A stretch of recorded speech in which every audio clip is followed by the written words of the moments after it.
എന്നാൽ മോനെ ഒരാൾ കറി എടുത്തു കൊടുത്തോ.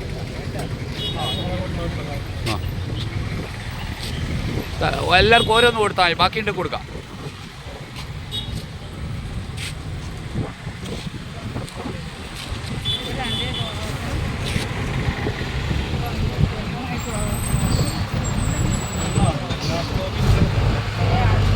നിങ്ങൾ ഇങ്ങോട്ട് നിൽക്കും ഉമ്മ.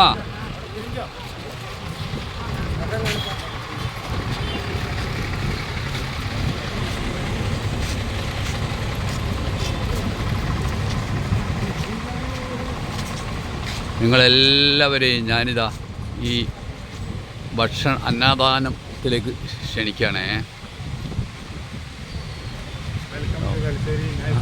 Okay okay okay, thank you. നമുക്ക് കാലാകാലങ്ങളായിട്ട് ഭക്ഷണം തരുന്ന എല്ലാവരും അനുഗ്രഹിക്കപ്പെട്ടേ എന്ന് നമുക്ക് പ്രാർത്ഥിക്കാം കേട്ടോ. ഒരു നേരത്തെ ഭക്ഷണത്തിന് വേണ്ടി കഷ്ടപ്പെടുന്ന ആളുകൾക്ക് ഒരു നേരത്തെ ഭക്ഷണം കൊടുക്കാൻ തോന്നിച്ച എല്ലാ നന്മ നിറഞ്ഞ മനസ്സുകൾക്കും ഇപ്രാവശ്യം നമ്മൾ ദൈവത്തിൻ്റെ മുമ്പിൽ നമുക്ക് നന്ദി പറയാം.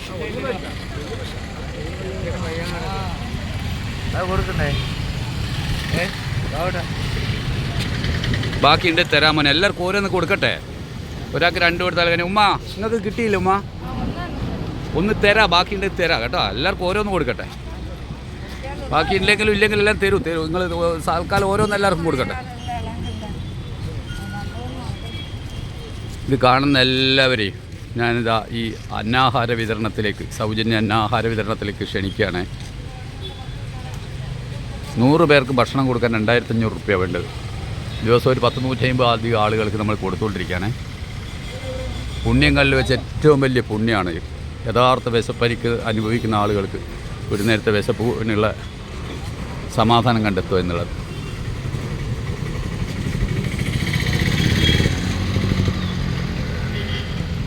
ഇപ്പം വാങ്ങിയതാ? നീ വാങ്ങിയിട്ടില്ല? നവയം പൊടി എല്ലാവരും സമാധാനത്തിൽ വാങ്ങിയിട്ട് പോയിക്കോട്ടോ.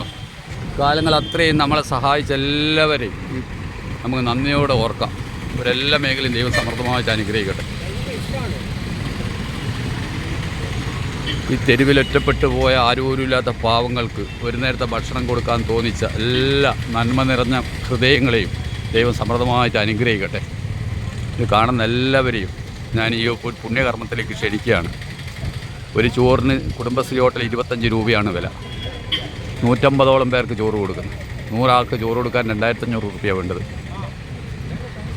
എല്ലാവരും ഇതുമായിട്ട് സഹകരിക്കണമെന്ന് വിനീതമായിട്ട് അപേക്ഷിക്കുകയാണേ.